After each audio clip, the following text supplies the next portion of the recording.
Durumlar nasıl? Pazarın durumu, sizin durumunuz, alışveriş oluyor mu, satabiliyor musunuz? Vallahi abi durumlar çok kötüdür abi. Acayip çok kötü. Yani bu ülke 100 yıl tarihinde böyle bir şey yaşamadı.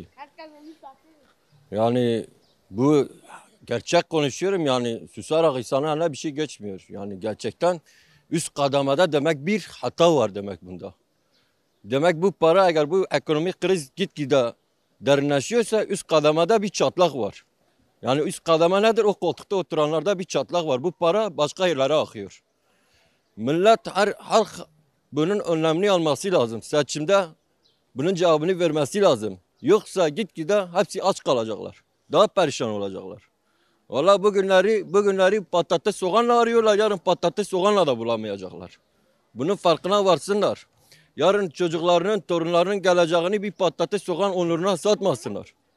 Nasıl kapatılabilir bu çatlak? Nasıl kapatılır? Seçimle kapatılabilir.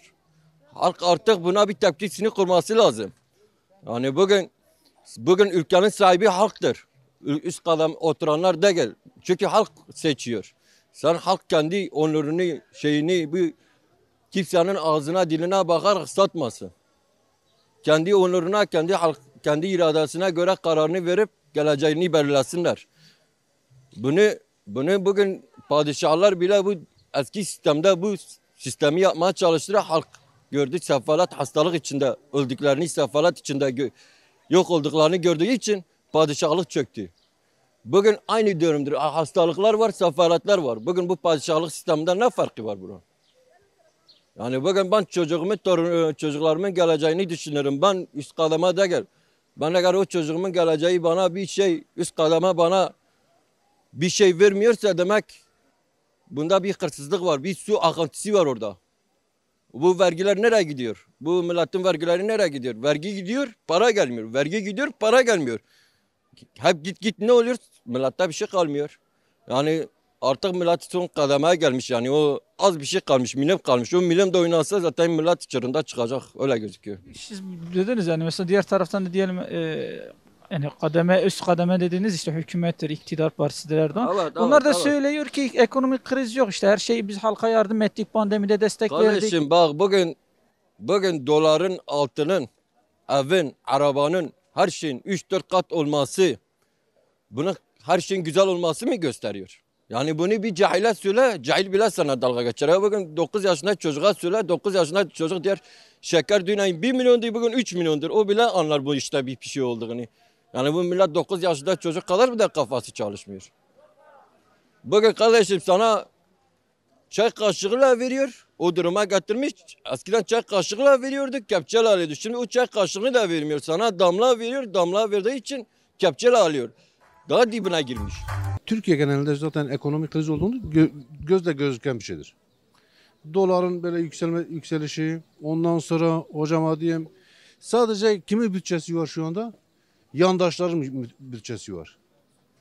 Diğer fakir fukara hepsi olduğu gibi eziliyor. Şu anda bir pazarı gezin bakayım. Yani bir tanesinde doğru günlerinde poşet gördünüz mü? Ya bir poşet ya iki poşet. Ha, bu saat alır 12'ye geliyor daha siftah yapılmamış. Bu ülkenin daha neyi kalmış artık? Çalana 128 milyon dolar gitti isim kullanılmıyor ama Nereye gitti size yani bu para? nereye gitti? Herkes halk bunu hepsi biliyor nereye gittiğini. Şimdi çıkmış diyor ki biz 60 milyarını vatandaşa da vermişiz. Gerçekten verdi mi? Size de verdi mi bu para? Vallahi ben almamışım. Kim almış bilmiyorum. Vatandaşın bir sorun bakın bir tanesi doğru düzgün hangi işi var? Esnaf yine öyle. Esnaf kiralarını ödeyemiyor. Ben kiracıyım ben daha ev kiramı ödeyememişim. Doğalgaz faturamı da ödemişim. Ve nasıl geçineceğim? Cem'den şu anda çıkarsam 3 lira 5 lira Para var. bilir misiniz? Gerçekten sizde bu kadar para. Acımda olan para. Buyur. Ekonomi. Yani bu hırsızlık, bu çalma, bu para, bu dolarlar, bu şeyler mutlaka doğru. Nerede? Bütün millet buna şaş kalmış, hayret kalmış. Yani şimdi bizim bir yolumuz olsaydı biz kaçardı Avrupa. O yol da bize kapatmışlar. Hepimiz perişanız. Baksana hala bütün millet boşta. Ne gibi zorluklar yaşıyorsunuz? Pazara giderken, markete giderken. Pazarlarda hiçbir şey alamıyorsun ki Al- zaten. alamıyorsun ki. Millet perişan ya. Alamıyorsun 500 milyon Ondan sonra cebine bir koyuyorsun. şey kalırsa yerde Gidiyorsun topluyor. pazara bilmiyorsun. Sen ne almışsın?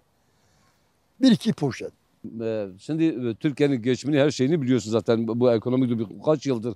Şimdi millet perişan ki perişan olmuş. Bir de bu şeyi çıkarttılar sen söyle. Bu pandemini bozan kimdir? Kendileri bozuyor. Pandemini millete yükletiyorlar. He. Bu ekonomi nasıl düzelecek? Bu işsizlik nasıl düzelecek?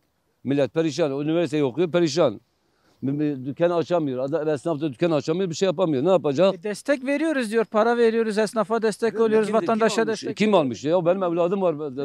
Dükkanı var. Dükkanı kapalı ya.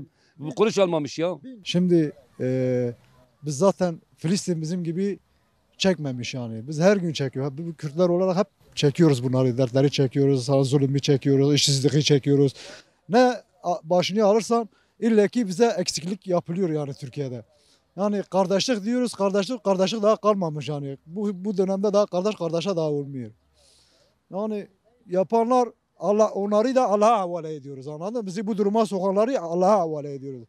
Yarın benim çocuğum da aynı benim gibi olacak. Diğer çocuklar da aynı öyle olacak. Yani fakirlik yani bir insan çocukları şimdilikten bir meslek sahibi edindirmeden, yatırım yapılmadan doğuda zaten bunu hiçbir zaman yani Kürtlük kardeşlik daha kalmamıştır. Şimdi ekonomik boyutu nasıl görüyorsun? Nasıl değerlendiriyorsun? Pazara gittiğinizde, markete gittiğinizde gidebiliyor Pazara musunuz? gidemiyoruz. Yok ki pazara gidelim. İnsanlarda para yok ki pazara gide alışveriş yapar. Valla ben görmüşüm çöpte topluyor adam evine götürüyor. Nereden getirecek? İş yok burada. Hani nerede iş var? Kendi oturduğu makamlarda bak onun sadece bir günlük Doğu'nun Diyarbakır'ın komplesini yatırımını karşılar. O sarayın yaptığı bir günlük yemesi tüm Diyarbakır'ın komplesini karşılar. Hani yani nerede? Hani kardeşliğimiz nerede? Geliyor Doğu'ya diyoruz biz kardeşlik diyorlar. Buradan gittiği zaman da başka farklı muamele yapıyorlar. Şöyle bir şey de var. Tam mesela diyelim Erdoğan çıktığında diyor Türkiye'de ekonomik kriz yok. Vatandaşa yardım ettik Yani pandemide. Gelsin baksın hele cebimizde 1000 lira para var mı? Gelsin hani nerede? Evimize ekmek götüremiyoruz. Gelsin mesleğimize baksın. İş mi var? Yatırım mı var? Hani herkesin bellidir. Sistemlerde bellidir. Kim hangi evde kimle çalışmış bellidir. Kimle evine ekmek götürüyor belli, maaşı bellidir. Benim 7 nüfusum var, ben evime ekmek götüremiyorum. İş yok. Çalışmıyorsun. Ne zamandan beri çalışmıyorsun? Ben mesela 8 bu koronavirüsten beri kimse çalışmıyor. Ne bir fakir fukara yardım da yapmıyor. Gelmiş bir senedir bu koronavirüstür da millete 1 milyar para vermiş. O 1 milyar zaten git Avrupa öyle mi insanlarına bakıyor? Git Avrupa'daki insanlara baksan öyle mi insanlarına rezillik çektiriyorsun? Ya insanlara eşit davran. Eşit davranmıyorsa da yapma o zaman. Ekonomik krizini bırak da sen Diyarbakır'da o çöpte karton toplayanları görüyorsun. He? Evet. Niye? Hepsi aç, perişan 1 milyonluk şey alıp çöpten alıp götürüp şey ediyor. Niye yani? Bu Güneydoğu tarım olduğu halde. Yani Türkiye Cumhuriyeti Güneydoğu kadar tarım var. Bir fabrika var. He? Kim yapmıyor? Neden yapmıyor? Kim yapmıyor? Neden yapılmıyor? Ben bilmem kim yapıyor da bellidir. Kim yaptığını bellidir. Kim yapıyor sen söyle. Ekonomik krizi ben kardeşime söylüyorum.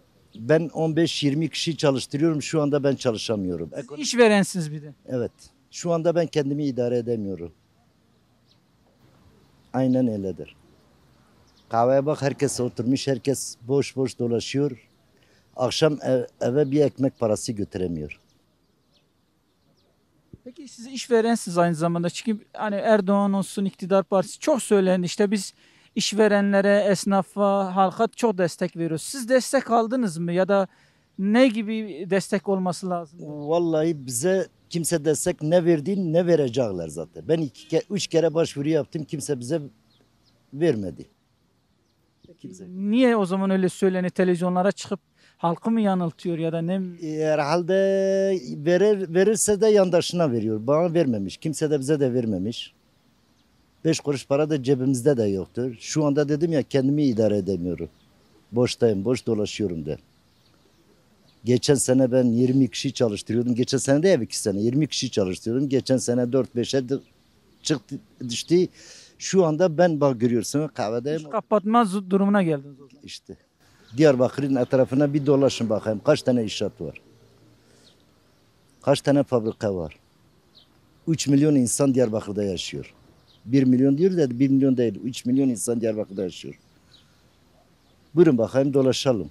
Kaç kişi çalışıyor Diyarbakır'da? Şu anda sen ette bahsettin. Ben hayvancılık yapıyorum. Ette para kazanmıyorum. Sütümden kazanmıyorum. Peynirimden kazanmıyorum. Bir torba razuma biliyorsun nedir? Hani fırınlara o kepek. Geçen sene 30 milyon değil, bu sene 60 milyon ben fabrikanın içinde alıyorum. Bir torba feniyem 125 milyona alıyorum. Hani ben nasıl kazanıyorum, nasıl da halime de bak. Ne ukum var. Yani psikolojimiz bozulmuş ha. Bunun sebebi kimse biliyor yani, duysunlar, kimse kendisini biliyorlar.